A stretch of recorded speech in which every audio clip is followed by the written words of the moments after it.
سلام. سلام. سلام. سلام، روزتون بخیر. روز شما بخیر. مرسی، خیلی سریع امروز هم تونستیم وصل بشیم. اوکی. خیلی هم. شروع میکنیم پس. از این فرصت استفاده میکنیم. لایو امروز رو در خدمت خانم غزال پاکدل هستیم. یکی از افرادی که در زمینه کمک به مهاجرین خیلی کمک کردن و میکنن و یک نهادی هم در این زمینه دارن، بنیانگذارش بودن که حالا در موردش صحبت میکنیم. از افرادی بودن که بعد از مرگ یا قتل مهسا ژین امینی به شدت فعال بودن و سعی کردن نقش خودشون رو ایفا بکنن به نوعی. خب من بیشتر خیلی صحبت نمی کنم. میخوان یه صحبتی از خودت بکن. ضمن ایشون توی آمریکا هستن، جزء پناهنده های سابق هستن و وقتی من چند روز پیش برای اولین بار داستانشون رو شنیدم به صورت خیلی خلاصه، امیدوارم امروز بتونیم بیشتر در موردش صحبت بکنیم. خیلی برام جالب بود که چه مسیری طی شده و یه شعری هست میگه چاره جز این است که ناله شبگیر کنیم. چطوری این غم یا سختی که خودمون تجربه کردیم و به یک عمل تبدیلش بکنیم، این انرژیش رو به جذب کنیم و به یک کار مثبت تبدیلش کنیم. یه خلاصه میگی از خودت که سرگذشت چی بوده، چه اتفاقاتی داخل ایران افتاد، چی شد که مجبور شدی مهاجرت کنی یا تصمیم به مهاجرت گرفتی، برام توضیح بدی ممنون میشم. حتما. مرسی. من غزاله هستم. من از ایران به دنیا آمدم، مشهد به دنیا آمدم و تا 21 سالگی ایران بودم تا میتونم بگم 14 سالگی. مثل هر کسی یه زندگی، اگه بتونیم زندگی داخل ایران نرمال بگیم، ولی اون چیزی که باید شناخت داریم توی ایران، یه زندگی نرمال ایرانی داشتم به عنوان یه دختر. آره، با همه اون چیزایی که خیلی از زنان ایرانی، دخترای ایرانی روبرو شدن با، بتونم به طور کلی بگم، با دایم فاصله سنیم با دایم زیاد نیست، 6 ساله.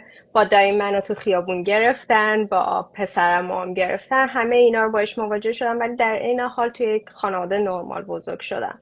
توی سن 14 سالگیم خانواده من تصمیم گرفتن تغییر دین بدن و اون زمان بود که خب زندگی من تغییر کرد. در کنار خانوادم، نه به اجبار خانوادم نه به تصمیم خانوادم، این تصمیم بود که با عنوان خانواده توی زمانی کل خانواده این تصمیم گرفتیم که تغییر اعتقاد بدیم. این اتفاق افتاد و راستش رو بخوایم برای ما، خب توی مشهد ما بزرگ شدیم یعنی خیلی محیط متفاوتی شاید با خیلی جاهای ایران داشت، زیر سایه امام رضا بخوایم بگیم. و خیلی هم میتونم بگم ناشناخته بود برامون. توی مشهد کلیسای رسمی وجود نداره، تمام کلیساهای مشهد بسته شدن و حتی مسلمون، یعنی کسایی که الان به عنوان نگهبان هستن یا هر چیزی اونجا بسته شده و همه این چیزها هست. ولی انقدر ناشناخته بود این قضیه برامون. من یادم خانواده من یا کسایی که دور برامون بودن و قبل این که اصلا این اتفاقا بیفته میرفتن دم این کلیسا در میزدن، میگفتن قبل این که اصلا هیچ شناختی باشه ما انجیل میخوایم، کسی رو میشناسیم. خب اینا همه باعث یه خورده جلب توجه شده بود. ولی همه این ماجرا بگذره، حالا اینکه از طریق آشناهایی که ما راجع به این قضیه شنیده بودیم و اینا، این قضیه 3 سال همینطوری برای ما گذشت. یعنی نه قصد خروج از کشوری بود نه چیزی. همونطور که گفتم من 14 سالم بود. خیلی زندگی تو دنیای خودمون داشتیم به قولی سر میکردیم. کم کم ما شنیدیم که خب این قضیه میتونه اصلا خطرناک باشه، میتونه مواظب باشیم به کی میگیم به کی نمیگیم. با اعضای دیگه آشنا شدیم، با اشخاص دیگه آشنا شدیم و متوجه شدیم که نه، مخصوصا مشهد به طور خاص خطراتش خیلی زیاده. این موضوع گذشت تا من 18 ساله بودم.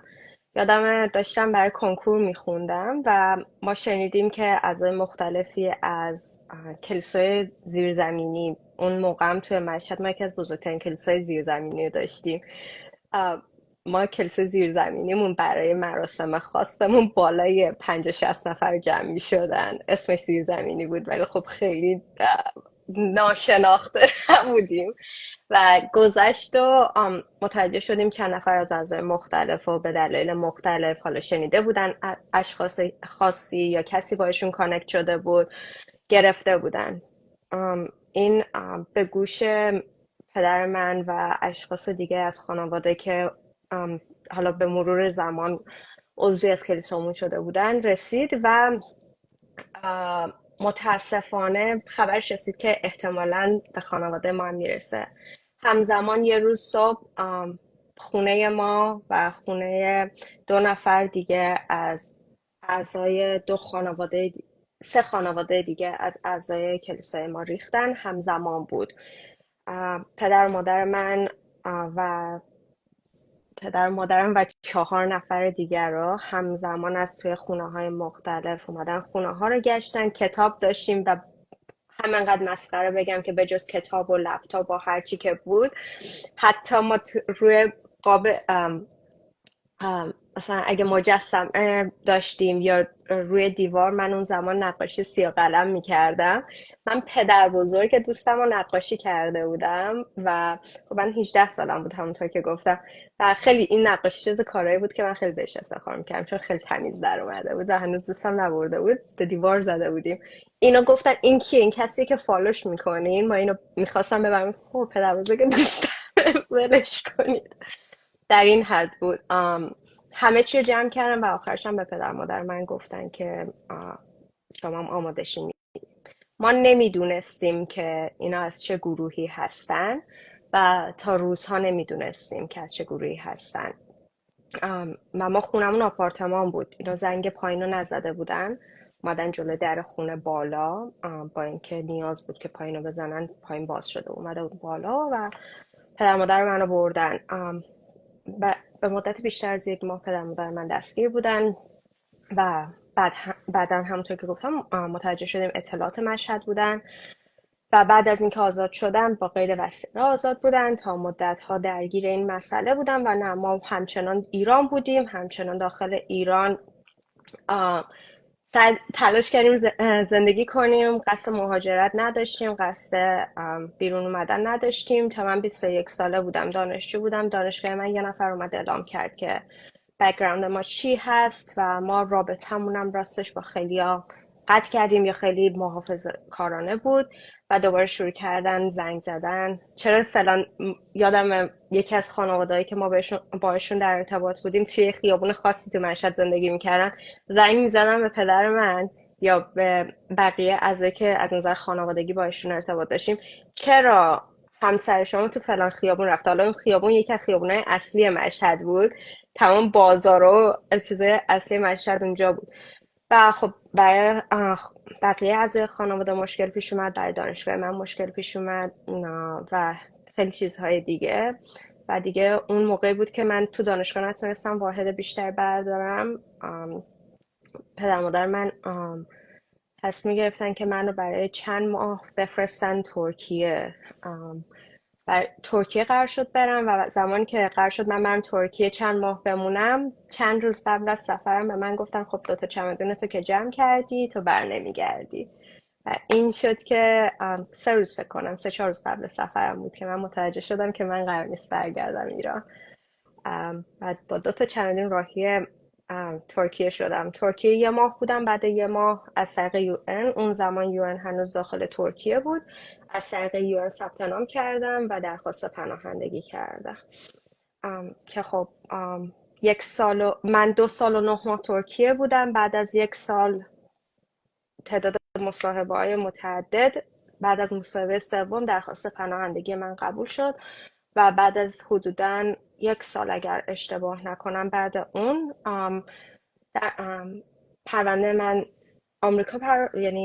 آمریکا پرونده منو قبول کرد یا برداشت و من مراحلم به آمریکا انتقال پیدا کرد و آمریکا ریستل شدم یا به آمریکا فرستاده شدم. حالا قبلا هم صحبت کردیم، شاید این مقدار بیشتر هم بد نباشه روش صحبت بکنیم وقتی که در مورد این نهادی که با دوستان دیگه‌تون شروع به کار کردین داخلش صحبت میکنیم.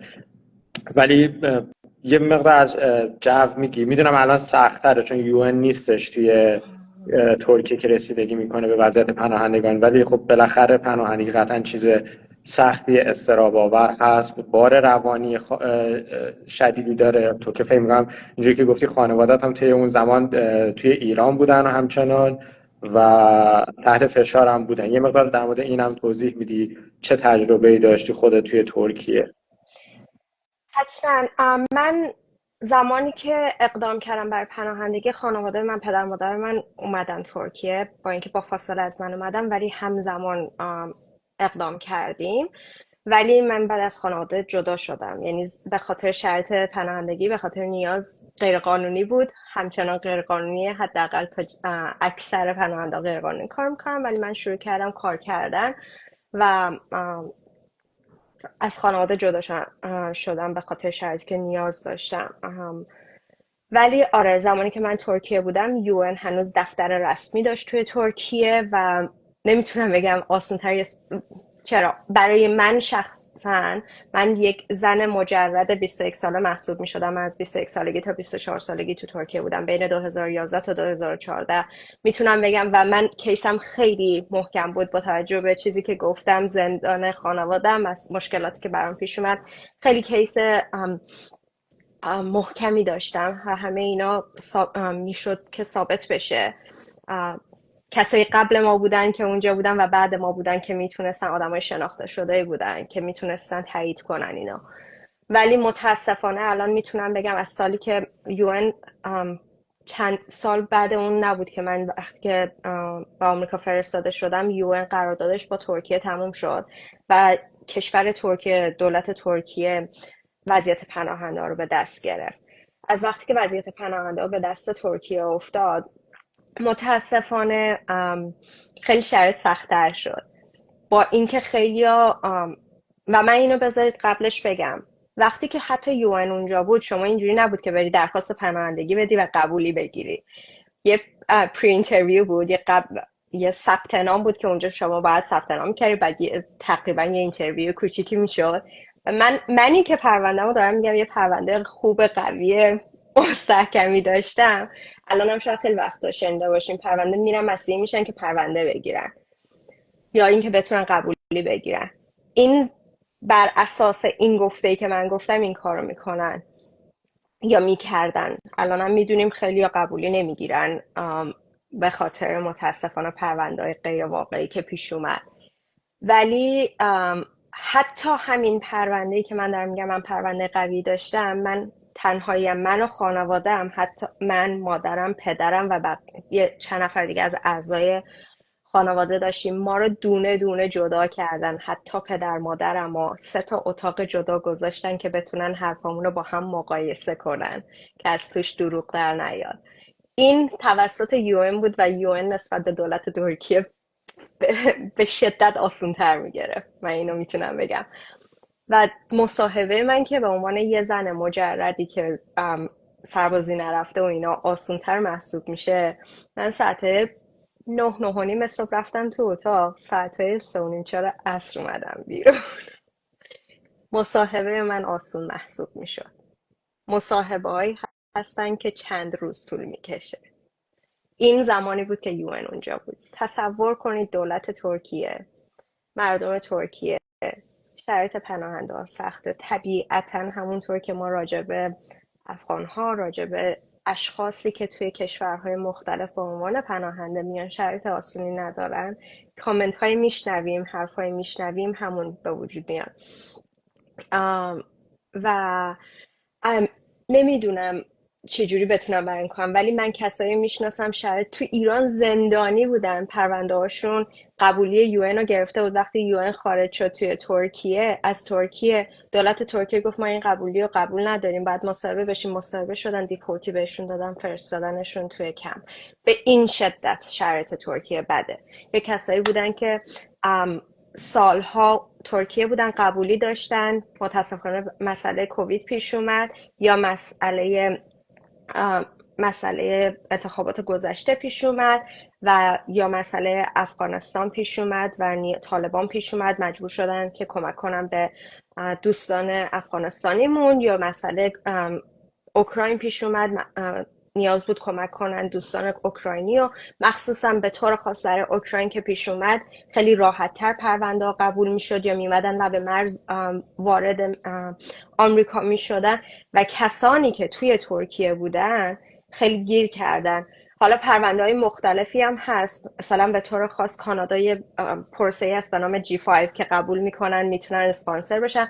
برای آمریکا پارسال شروع کردن یه مشابه اونو اسپانسرشیپ رو راه انداختن، بعد اومدن گفتن نه نه نه، ما برای پناهنده‌های ترکیه اینو قبول نمی‌کنیم، پناهنده فقط باید فلان جای آفریقا باشه، فلان جای فلان کشور آفریقایی باشه، فلان کشور فلان جایی باشه، ما پناهنده‌هایی که از توی ترکیه هستن رو نمیپذیریم به طور مثال. و این تاثیر میذاره روی پناهنده ایرانی، پناهنده سوریه‌ای، پناهنده افغانستانی، کسایی که سال‌هاست اونجا گیر کردن. و خب طبیعتا ما میدیم کشور ترکیه الان داره با جمهوری اسلامی همکاری میکنه، دیپورت میکنه کسایی که سالها اونجان و نمیگیره.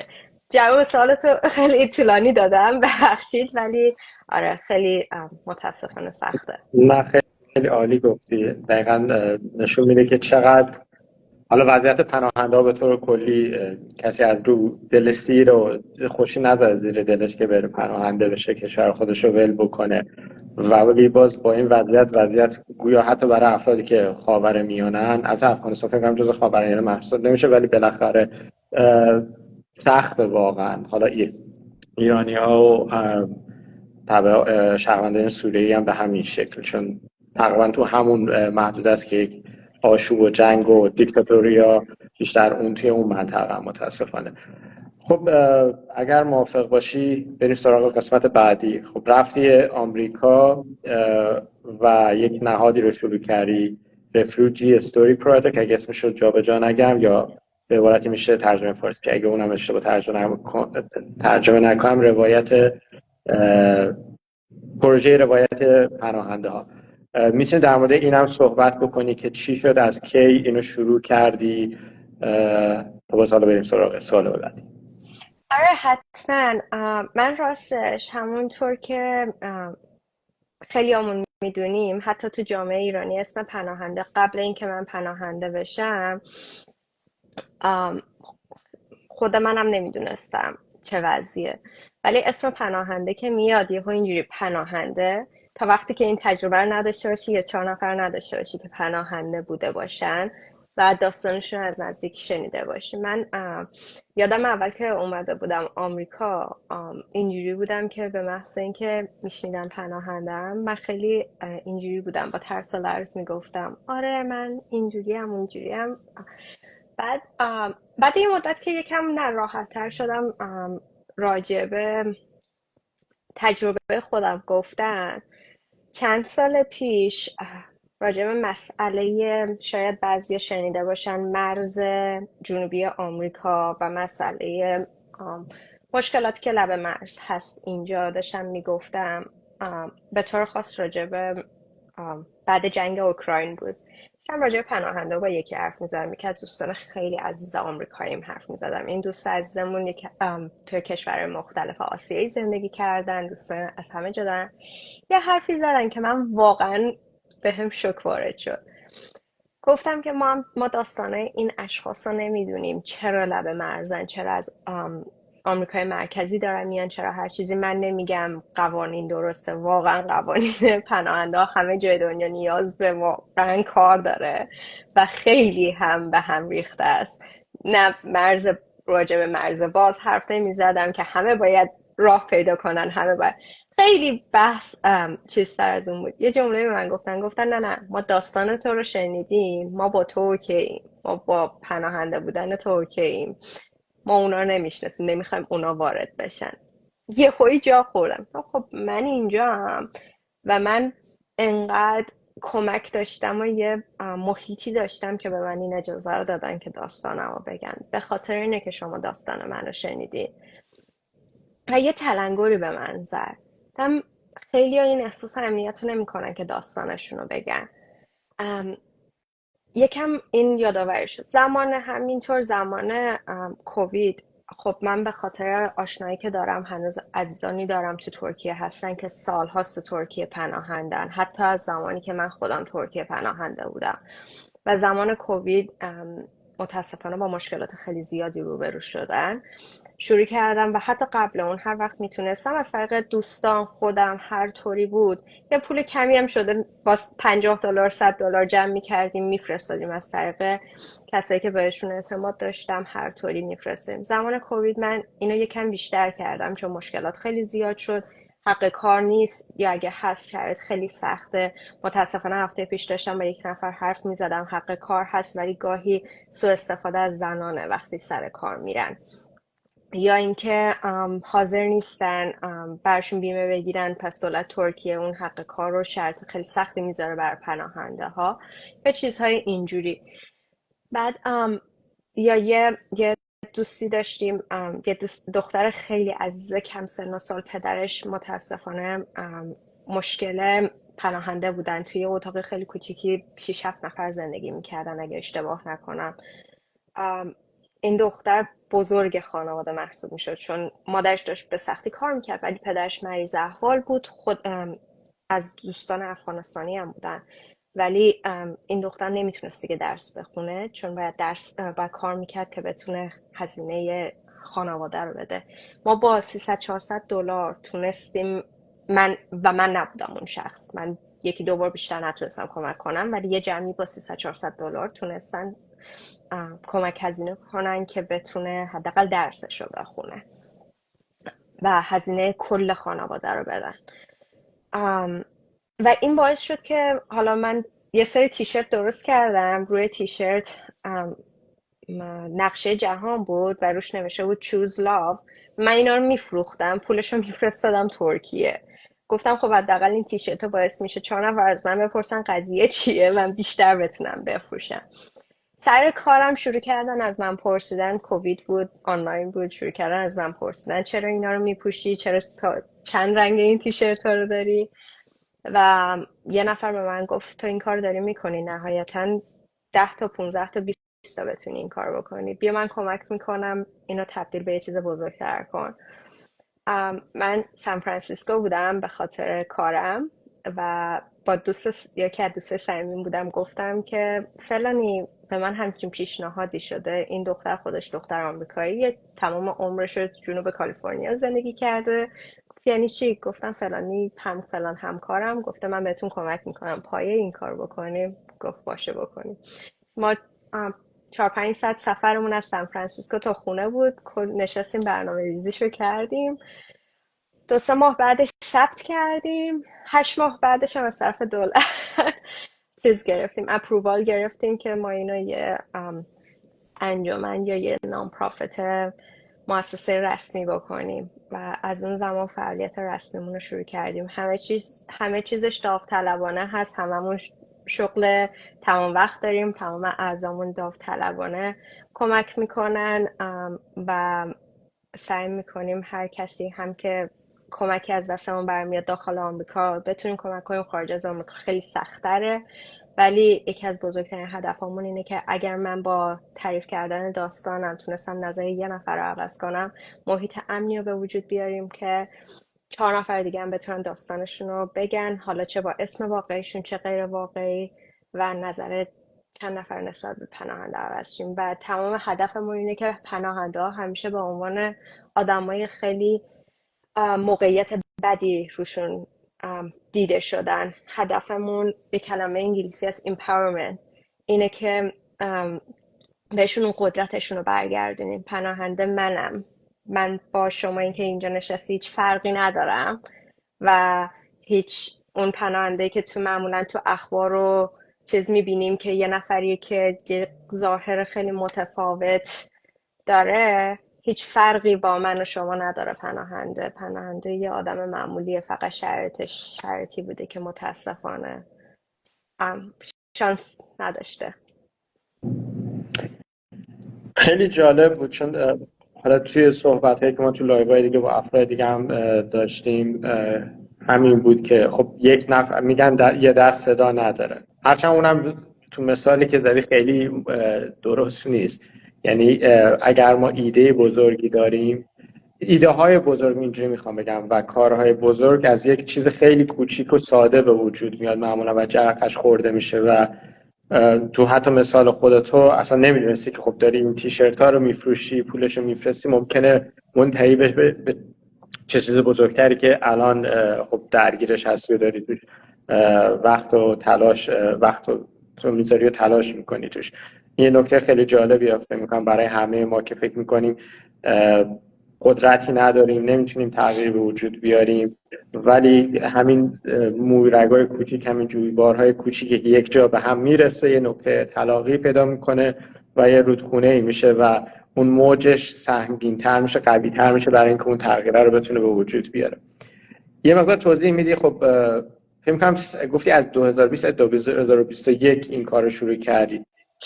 چه چالشایی رو باهاش روبرو بودی و اگه چالشی بودی که خب ازش نشستی گذر بکنی، چی کمکت کرده به گذر کردن و پایدار موندن توی این مسیر؟ چالش ها که زیاد بوده به نظرم. ما اولا که هیچ تجربه قبلی نبوده، راستش من دونه دونه اینجوری بودم که میرفتم تا هر جایی که میرفتم جوری بودم که تو رو خدا یکی بیاد منتور من بشه، تو رو خدا یکی بیاد به من بگه شما چجوری این کارو کردین. یا خیلی جا میشستم فقط گوش میکردم که چجوری شما این کارو کردین و شاید هنوز که هنوزه بگم یکی از بزرگترین، ولی خیلی جاها هم میتونم بگم که خیلی کلمه اسامشن من یادم نمیاد چی میشه. خیلی فقط فکر میکنن که اصلا ما به خاطر پول این کارو میکنیم و من اینم بگم، نمیگم این کار در آینده نخواهیم کرد. ما حتی فاندریز قبل اینکه بخوایم فاندریزینگی واسه کسی بکنیم یا جایی بکنیم، تمام هزینه‌ای که مثلا ما یه شخصی رو داریم، یکی از هدفمون اینه که پناهندگی رو اگه کمک مالی میکنیم این نیست که اوکی تو اجاره خونه عقب افتاده بیا اجاره خونه. بیشتر هدفمون اینه که گرانت بدیم. یعنی چی؟ یعنی مثلا تو میخوای کار را بندازی که بتونی در آینده هزینه های خودتو بدی، بیا برو این مدرک رو بگیر، بیا برو این سرتیفیکیت رو بگیر، بیا برو این کار رو شروع کن تا بتونی خودت یه جوری به جای که به کسی ماهی بدیم ماهیگیری یاد بدیم. هدفمون اینه. ولی خیلی جا و تمام این هزینه ها رو سعی میکنیم یه عده آدمای خاصی هستن از اون طریق فاندامون رو چیز میکنیم به جایی که بخوایم فاند ریزینگ عمومی کنیم. و این به این معنی نیست، دوباره میگم، که بخوایم بگیم نه در آینده این کار نمیکنیم، چرا شاید به یه جایی برسیم که این کار بکنیم، ولی در حال حاضر هدفمون اینه که به یه سری هدفهای خاصی داریم. ولی میتونم بگم جز اولین چیزایی که هم از اول داشتیم این بود که چرا اینقدر خودتون رو داریم. خب من همزمان الان دارم درس میخونم و دلیل درس شروع کردنم این بود که من منتور نمیتونستم پیدا کنم. شروع کردم درس خوندن که 4 تا چیز یاد بگیرم چجوری مثل بیزنس ران کردنه. در کنارش دارم کار خودم رو میکنم و در کنارش یعنی خیلی چیزای اینجوری بود. یکم فکر کنم توی گاهی تو جامعه ما بیشتر اینه که تو نمیتونی تا میتونی. این یکی از بزرگترین سختی ها بود و سخت‌تر بود کسی رو پیدا کنیم که بتونیم بگیم شما چه جوری این کار کردین و یا اینکه خب شما دارین فاند میگیرین، شما دارین این کار میکنین، قبل اینکه حتی سوال پرسیده بشه چجوری دارین فانداتون رو در میارین. بابا اصلا اگر هم دارین فاند میگیرین بیاین بگین چجوری دارین فانداتون رو خرج میکنین. این نبود که نه چرا دارین این کار رو میکنین. یا اگه به کمک به پناهنده ها بود، خب من 10 سال آمریکا هم 13 سال از ایران اومدم بیرون و از 21 سالگی از ایران اومدم بیرون. هر بار که داشتم راجع به این حرف میزنم من خودم کاملا بر این واقفم که ناخودآگاه وقتی 8 ساعت بین 8 ساعت تا 12 ساعت سر کارم، بعد اون خیلی از وقتم دارم به انگلیسی درس میخونم، دارم به چیزای دیگه درس میخونم، به جای اینکه به هدف نگاه یا هدف دیده بشه چیزای دیگه داشت دیده میشد. مثلا لهجه، خب من مشهدی هم، لهجه مشهدی دارم تو فارسی حرف زدن و خیلی هم دوست دارم. میدونین چیزای این جانبی بود، به اون هدف نه. در عین حال میتونم بگم که مثلا اون یکم دوباره اون نگاه پناهندگی هنوز روش بود. ام، ولی خب اینم بگم، وقتی که این کار رو کردم آره سختیه اینجوری بود، ولی در این حال اینم بود که خب باعث شد خیلی تشویق بشن، خیلی هم بگن آره خب منم پناهنده بودم و یکم اون تشویقه باشه، جرأت کنن راجبش حرف بزنن. ولی سختی اینجوری است، دروغی که بگیم تو فرهنگ ما هنوز این خیلی راه داریم. آره میدونم.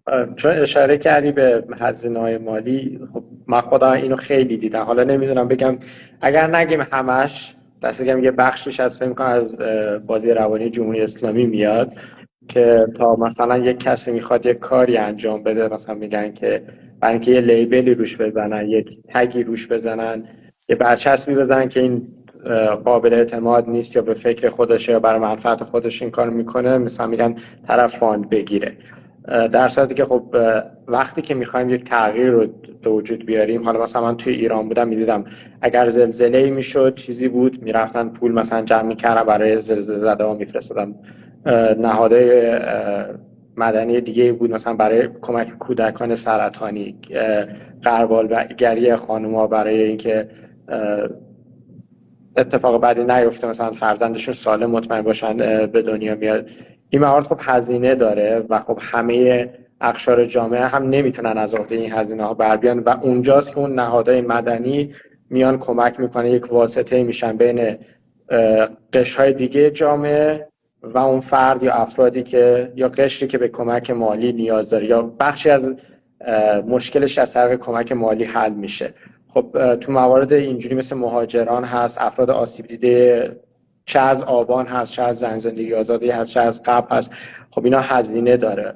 طبیعتا این هزینه ها باید به طریقی انجام بشه. حالا بعضی مواقع ممکنه یک فاند یا اسکولارشیپ دولتی باشه، بعضی وقتا ممکنه از طریق عموم مردم این هزینه ها کاور بشه و پوشش داده بشه. خب اگر به درستی استفاده بشه چه ایرادی داره وقتی که ممکنه من با $10 $20 یا هر چقدر که میتونم بخشی از همون قطره هایی باشم که بتونه زندگی یه نفر رو نجات بده. حالا میتونه میگم پناهنده‌ای باشه که در خطر دیپورت هست، یا چون پناهنده ها مثلا به عنوان مثال، چون ازشون قبلا هم صحبت کردیم امروز هم داریم صحبت میکنیم، ممکنه اجازه کار ندارن توی ترکیه، بیمه ندارن اگر مریض بشه. داستان کووید اصلا یک وضع عجیب تری بود که افراد عادی هم نمیتونستن کار بکنن، اون پناهنده‌های بدبخت هم که دیگه هیچی. خب اینا هزینه هاییه که بالاخره باید از طریق پوشش داده بشه. خب و مایی که توی کشورهای توسعه یافته هستیم شاید بتونیم از این طریق بتونیم واسطه بشیم بین جامعه غیر ایرانی یا حتی افراد جامعه ایرانی اینجا تو کشور غربی و اون افراد دیگه که به کمک احتیاج دارن. فکر می‌کنم ریپورت دادن یا گزارش دادن یا گزارش مالی خواستن خیلی میتونه شفافیت داشته باشه، نه اینکه سریع بریم برچسب بزنیم که خب آره فاند میگیره. بریم اگه موافق باشیم مقدار در مورد، چون داریم به سالگرد مهسا نزدیک میشیم، در مورد اون صحبت کنیم. میدونم توی اون زمینه هم تو از اون بازه زمانی که این اتفاقات رخ داد هم اکتیو بودی و فعال بودی، یه مقدار در مورد اونم توضیح میدی؟ آره حتما. من خب مسئله مهسا، برگردیم قبل از مسئله مهسا، من اولین خارج از ایران، توی ایران نه، از زمان 88 یا حتی قبل اون خب چیزایی بود که توی خیابونا میرفتیم. زمان 88 من دانشجو بودم، یا بعد قبل و بعد اون توی خیابونا میرفتیم، ولی قبل از مهسا اولین تجربه توی خیابون رفتن من تو خیابونای لس آنجلس زمان پرواز بود متاسفانه. و بعد اون اتفاقی که افتاد وقتی مهسا رو به قتل رسوندن، سوم مهسا، من رفتم برای سوم مهسا توی لس آنجلس. یادم روز کاری هم بود، از سر کار زود اومدم که بتونم خودم 1.5 ساعت رانندگی بود خودم بتونم برسونم. اون زمان هیچ چیزی نداشتیم، نمیدونستیم قراره به کجا برسیم. و این شد که اونجا فقط حضور بود. کم کم پیش رفتیم و خب توییتر و چیزای دیگه، اتفاقای دیگه سعی کردم حداقل 3 ماه اول رو چه اینجا بود چه حالا اطراف سنیگو لس آنجلس هر جایی بود حضوری باشم، چه از طریق اکتیویتی های سوشال میدیا یا نوشتن نامه. یادم یکی از کارهایی که کردم مثلا یه نامه یه تمپلیت درست کردم، یه گوگل داک هم درست کردم و میدونم خیلی به خاطر امنیتشون دوست نداشتن جایی مثل گوگل و اینا باز کنن که بتونن فقط کپیش کنن و عوض کنم و لیست تمام و یه لینک گذاشتم که همه بتونن لیست کانگرسمن یا کانگرس وومناشون رو یا لیست سناتوراشون رو پیدا کنن و یه تمپلیت نامه درست کردم که بتونن کپی کنن. اون زمان هنوز خیلی این لینک ها به وجود نیومده بود که کمپین درست شه، ایمیل بزنیم به این ایمیل بزنیم به اون، خیلی ماهای اول بود. خیلی اینا درست کردم گذاشتم روی اینستاگرامم، گذاشتم روی توییترم، چیزای اینجوری. خیلی هنوز اون زمان کمپینا رو نیفتاده. اینا کارهایی بود که من اون زمان کردم که حالا بعدش بیشتر وقتی کمپین راه افتاد سعی میکردم فقط پشت اون کمپین از همراه بقیه باشم. فکر می‌کنم این نشون میده حالا پتانسیلش هم مشخصا خیلی داشتی که نهادسازی بکنی و یک فعالیتی رو انجام بدی، حالا به هر شکلی. یه چیزی که خب من خودم فکر می‌کنم همه ما تجربه کردیم توی اون بازه زمانی، به خصوص 3-4 ماه اول فشار روانی به شدت زیاد. من خودم شاید اغراق نکنم اگر هر 2-3 دقیقه یک بار گوشیمو باز میکردم میرفتم توییترهای خاص یا مثلا یه سری چنل خاص تو تلگرام رو چک میکردم ببینم چه اتفاقی داره میفته، چه ویدیو یا خبر جدیدی میاد. ولی خب لزوما از اون طرفم خب این کار کمک نمیکنه. حالا میدونیم دیگه، یعنی ذهنمون درگیر بود. چطور تونستی این یک بالانسی ایجاد بکنی بین این درگیری ذهنی، این فشار روانی که روت هست، رو همه ماها بوده، و اونو تبدیلش بکنی، انگار اون خشم و غم رو تبدیل بکنی توی یک فاز دیگه‌ای به یک عمل؟ و آیا مثلا چه چالشی هم باز تو اون زمینه داشتی؟ یعنی مثلا با افراد خاصی تونستی لینک پیدا کنی؟ سخت بود لینک پیدا کردن یا ارتباط گرفتن با بقیه آسون بود؟ یه مقدار در مورد اونم توضیح بدی ممنون میشم. اگر بگم که حداقل 1 سال طول کشید که این کار بکنم دروغ نگفتم. حداقل واسه من 1 سال طول کشید و یه نروس بریک داون واقعی داشتم قبل اینکه بتونم اونو پیدا کنم، اون بالانس رو پیدا کنم. نه 1 سال اول من، البته من این فرصت هم داشتم، من به خاطر محیط کارم، به خاطر شرایط کاریم که خیلی روی این زمینه های چیزهای قومی، چیزهای تفاوت های جامعه‌ای دارم. رئیسم خیلی راحت به رئیسم همون اول گفتم. من متاسفانه زمانی که مهسا به قتل رسید 1 ماه نبود حتی، پدر بزرگم که بعد 10 سال من دیده بودمشون 1 هفته بعدش سکته کردن و 1-2 هفته بعدش فکر کنم مهسا به قتل رسید. یعنی اینترنت کانکشنمون از بین رفت و خیلی شرایط روحی بدی داشتم. خیلی طول کشید که بتونم من دوباره برگردم به، نمیتونم بگم حتی برگشتم به شرایط نرمال، ولی بتونم اون بالانس رو پیدا کنم، اون تعادل رو پیدا کنم. ولی میتونم بگم که مثلا اون زمان من دانشجو بودم و یعنی دانشجو که درس دانشجویم اومدم نگاه کردم، اوکی ترمم که تموم شد، اولین درسی که برداشتم چی بود؟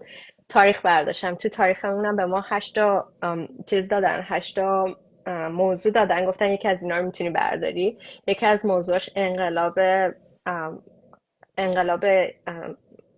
اسلامی ایران بود. من اونو برداشتم. گفتم اوکی. بعد به ما گفته بودن یه دونه کتاب خودتون انتخاب کنین، بر اساس اون کتاب بشین مقالاتون رو بنویسین. 8 هفته درس هر ترم من تو 8 هفته 3 کتاب راجع به ایران خوندم.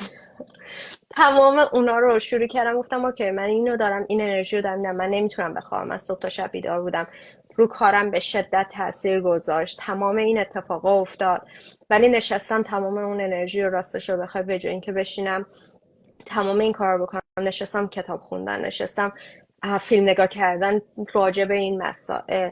و آره با کامیونیتی ایرانی میتونم بگم بعد سالها خیلی دوستای زیادی پیدا کردم. حالا بعد این مدت یه فیلتر خوبی هم شد که تونستم کسی که هم فکر خودم هم پیدا کنم، دوستای عزیزی که از طریقشون با شما آشنا شدم. و و حالا اون دوستی ها باعث شد که حالا پناهنده ها یا کسایی که توی این انقلاب مهسا جایی رو دارن پیش میرن، میگم شاید 1 سال طول کشید، ساعتها با تراپیستم کار کردن بعد اون که بتونم تعادل رو پیدا کنم و یا متمرکز تر کار کردن. ولی کسایی رو پیدا کنم که بیشتر هم فکر خودم، شاید درست نباشه بگم، ولی بیشتر هدفهای خاصی داریم که بتونیم فکر شده تر و منظم تر با هدف خاصی پیش بریم توی یه سری از این مسائل. و متوجه شدم خیلی بیشتر که اگر میخوام به هدفی برسم، هم تنها نمیتونم به اون هدف برسم، همین که دوباره شاید بهم یادآوری شد که نیاز به برنامه ریزی داره و نیاز به یه اتحاد خاصی داره به جایی رسیدن.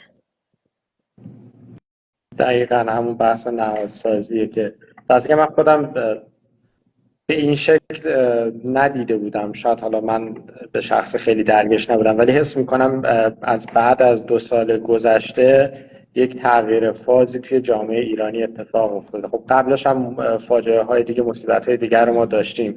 از دقیقا همون روزهای اوایل انقلاب 57 این اتفاقات زیادی بوده. پشت بام مدرسه رفاه بوده، 67 بوده، دهه 60 بوده، کوی دانشگاه بوده، 88 بوده.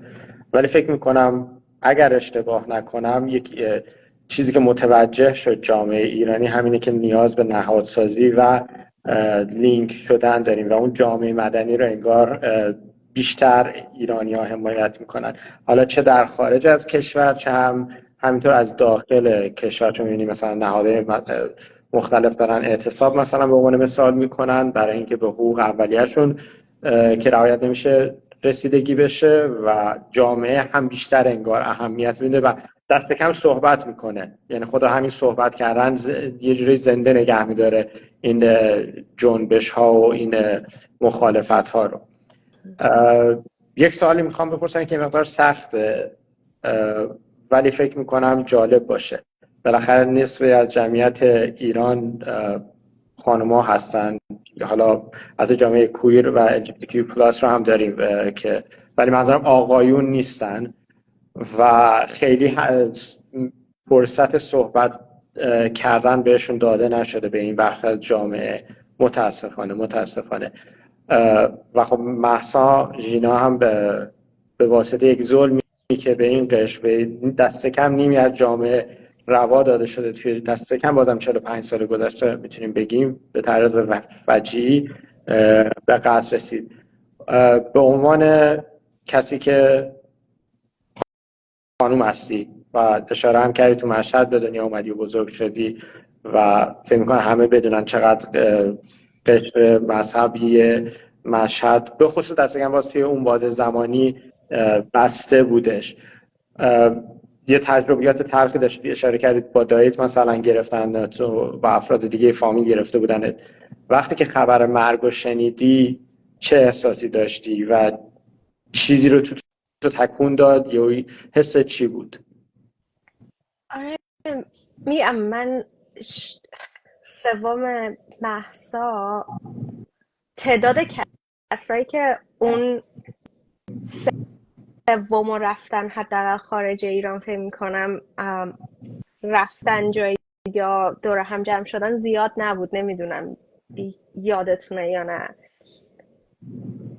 هنوز چند روز پیش داشتم عکساشو نگاه میکردم، چون یه سری عکس و ویدیو داشتم اینستاگرامم رو تمیز میکردم، یه ویدیو اومد بالا، داشتم نگاه میکردم این حالا کی بود یادم نیست، چقدر جمعیت کمه ولی چقدر این ویو خورده یا اینجوری. و یادم من مال سوم مهساه، یه جورایی مو به تنم سیخ شد، چون یادم اومد اصلا چی شد. یکم برام ترسناک بود، در عین حال داشتم نگاه میکردم، مهسا بود. همون اتفاق چند روز پیش برای یه نفر دیگه افتاد، همون اتفاق پارسال. یعنی همون اتفاق که میگم، نه اینکه اون اتفاق تکرار نشده بارها بارها بارها، ولی به همون شکل برای آرمیتا افتاد پارسال. یعنی این به همون شکل، به دقیقا همون شکل که اخبارش پیچیده. حتی الان هم راجبش حرف میزنم انگاری نفس آدم میگیره برای مهسا. و میدونیم احتمال خیلی زیاد، درصد نمیگم، هیچی نمیگم، ولی برای مهسا اینقدر نمیپیچید اگه تو تهران نبود. ام، مهسا یه اتفاق خیلی متفاوت بود. آره، از زمان انقلاب تو ایران داره این اتفاقا میفته، ولی نه چیز سبز بود، نه هیچ کدوم از اونا نبود. مهسا یه چیز جدایی بود. انگار واقعا یه انقلابی بود تو ایران دیگه. یه قسمت دیگه جمهوری اسلامی نبود، یه اصلاح طلبی نبود، یه سیستم جدید تو سیستم نبود. مردم اومدن کنار هم، از طبقات مختلف، از نسل‌های مختلف، گفتن آقا نمیخوایم. ولی این چیزی که برای زنان و برای جامعه LGBTQ+، برای اون دارید میگید، فکر میکنم یه یادآوری بود که از بیخوبان خرابه. یه درستش کنیم. دقیقا. حالا یه مثالی هست که شاید بیشتر از طرف طرفداران حکومت جمهوری اسلامی هم اشاره میشه، به عنوان برای سخره گرفتن که انقلاب زن، زندگی، آزادیتون چی شد. نه شاید برمیگرده به ادبیاتمون که درک درستی نداریم یا درست کلمات تعریف نشده. ولی انقلاب رو خیلی دقیقا مثل 57 میدونن که یه رژیم چنجی اتفاق بیفته، یک دولت یا حکومتی بره و یک دولت و حکومت جایگزینی پیش بیاد. ولی اگر اشتباه نکنه از نظر جامعه شناسی، انقلاب وقتی اتفاق میفته که نه حالا اینکه حکومت عوض بشه یک بخشیشه، یک مدلشه، ولی اینکه جامعه بعد از اون اتفاق به یک قبل و بعد تبدیل میشه. من فکر می‌کنم توی مهسا همین قضیه به شدت اتفاق افتاد. یعنی خیلی می‌بینیم زنان بیشتر به حقوق خودشون دارن فشار میارن برای رسیدن به حقوق خودشون. افراد بیشتری رو داریم می‌بینیم، با اینکه قطعا همچنان جونشون میتونه در خطر باشه. اشاره کرد آرمیتا گراوند و پارسال تقریبا چند روز بعد از سالگرد اول مهسا داشتیم و الان که تو آستانه سالگرد دومیم آرزو بدری رو داریم میشنویم. و این بینابین حتما اسمای دیگه‌ای هم بودن، افراد دیگه‌ای بودن که لزوما ما نشنیم یا اونقدر رسانه‌ای نشدن. ولی این نشون میده که جسارت زنان برای رسیدن به حقشون بیشتر شده و فکر میکنم که حتی جامعه مرد سالار هم بیشتر داره به این سمت میره که احترام بذاره و حمایت کنه به زنان. مثل اتفاقی که سال 57 افتاد که قانون حجاب اجباری شد و زنان زیادی هم اومدن به خیابون. توی تهران اگه اشتباه نکنم بالای 780 هزار نفر روز زن اومدن بیرون. ولی متاسفانه جامعه مرد، یعنی مردای اون زمان ایران حمایت نکنن، احزاب آنچنان حمایت معناداری نکنن و خب سرکوب شدن. ولی می‌بینیم توی این قسمت دست کم گویا از 1401 به این ور یک تغییر خیلی بزرگی رو توی جامعه میتونیم ببینیم که بگیم اوکی قبلش یه چیز بوده و الان جامعه خیلی داره میره به سمت اینکه پای فشاری بکنه روی این حقوقشون، پا فشاری کنه روی حقوق که قشرهای مختلف دارن، پرستارایی که تو استصحاب هستن، کامیوندارا، صنعت نفت و مدام از اینا حمایت میکنن. این فکر میکنم این انقلابیه که اتفاق افتاده. حالا اون رژیم چنج شدن هم فکر میکنم در مرحله بعدش فکر مطمئنم اتفاق میفته. حالا بحث اینه که کی. فکر میکنم خب اشاره کرد سالگرد کم نداریم. الان بعد از مهسا جمعه خونین زاهدان رو داریم، بعد سقز هست، باز دوباره بچهای شریف رو ریختن اونجوری سر کردن، بعد آبان رو داریم، بعد پرواز رو داریم. چرا فکر میکنی این سالگردان مهمه که ازشون یاد کنیم؟ یا الان که مثلا سالگرد مهسا نه تنها یاد کنیم که میدونم توی کل دنیا شهرهای مختلفی تظاهرات و راهپیمایی دارن، چرا فکر میکنیم مهمه که همچنان حضور داشته باشیم؟ یکی از چیزایی که در عین حال بعد اینو بیان کنم، ما نمیتونیم زندگی یادمون بره که زندگی باید بکنیم، چون اگه زندگی نکنیم نمیتونیم هم پیش بریم. اینکه دائم بخوایم و خیلی سخته گفتنه این، چون خانواده‌های دادخواه و خانواده‌ای که عزیزانشون رو از دست دادن به نوعی، حالا یکی چون نزدیک عزیزشون نبوده، خود من اینو تجربه کردم، یه کسایی که زیر دست جمهوری اسلامی مستقیم اعدام یا توی زندان‌ها یا هر طوری، یا با شلیک گلوله ابوالفضل آدین‌زاده، یا که الان هم خانوادهشون توی زندان هستن، یا عزیزانی که بالای دار رفتن به ناحق، اینها رو نمیشه نادیده بگیریم. ولی در عین حال مردم دارن زندگی میکنن. ما انقلاب میخوایم یا رفتن جمهوری اسلامی رو میخوایم که مردم بتونن زندگی کنن، یه زندگی نرمال داشته باشن. ولی این من این سوالو وقتی به من گفتید خیلی ذهنم درگیر کرده بود. چرا واقعا مهمه؟ از یه نفر داشتم با یه نفر داشتم مشورت میکردم، نظر ایشون رو میپرسیدم. ولی واقعا مهمه چون یادآوری لازم داریم. انقدر دنیا شلوغه، انقدر هممون درگیری ذهنی و فکری و چیزهای مختلف داریم.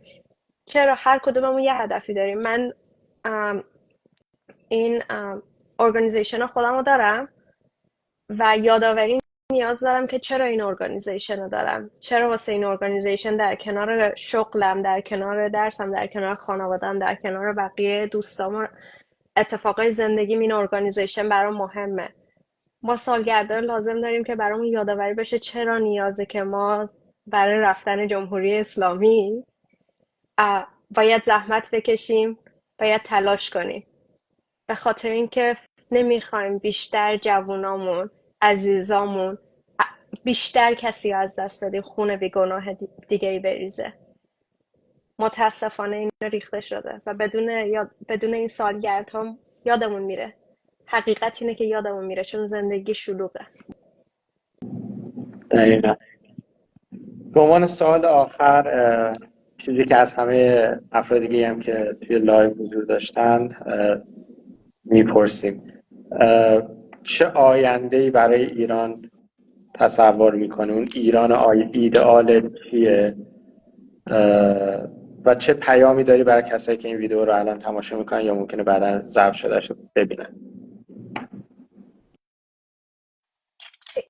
ایدئالی برای ایران آزاد واسه من آزادی هر جای دنیا اینه که هر کسی بتونه زندگی رو تجربه کنه. نه آزادی که واسه من آزادیه شاید واسه شما آزادی نباشه، نوع فکر و اعتقاداتی که واسه من اعتقاداته شاید واسه شما نباشه. بتونیم به هم احترامی که جمهوری اسلامی تصور میکنه احترام رو منظورم نیست سوء تفاهم پیش نیاد، ولی بتونیم به هم احترام بذاریم. جامعه زنان آزاد باشه، مردان آزاد باشه، LGBTQ+ باشه، جامعه قوم‌های مختلف باشه، بتونیم در کنار هم به هم احترام بذاریم. متاسفانه احترام چیزی که این روزا حتی سخت بیانش و چیزی من 10 سال آمریکا زندگی میکنم، گاهی سخته ها، خیلی خیلی چیزا سخته، ولی آزادی رو میتونم بگم حداقل تا یه جایی چشیدم اینجا با تمام سختیاش. دلم میخواد این آزادی رو تو ایران ببینم، واسه مردم ایران ببینم. یه سوالتون دو قسمتی بود، قسمت دومش رو یادم نیست. چه پیامی داری برای کسایی که این ویدیو رو میبینن یا لایو رو تماشا میکنن؟ پیامی که نمیدونم پیامی که نمیدونم میتونم داشته باشم یا نه، ولی یه تجربه شخصی که داشتم این بود که من یه کاریه که هر وقت میام شروع کنم بقیه میگن که تو خودت اذیت نکن، اندازه کافی زحمت داری میکشی واسه زندگی، یکی دیگه هست، یکی دیگه نیست، شما شروع کنید. هر کدوممون باید از یه جا شروع کنی. دقیقا. مرسی که امروز وقتتو گذاشتی و اومدی روایت خودت و داستان زندگی خودتو با ما شیر کردی، به اشتراک گذاشتی و مرسی از همه کسی که این ویدیو رو تا اینجا نگاه کردن یا بعداً دارن ضبط شدهش رو میبینن. آرزوی موفقیت میکنیم برای همگی و به امید ایران آزاد برای هممون که هممون توش جا داشته باشیم. روزتون مرسی بخیر. شما. روزتون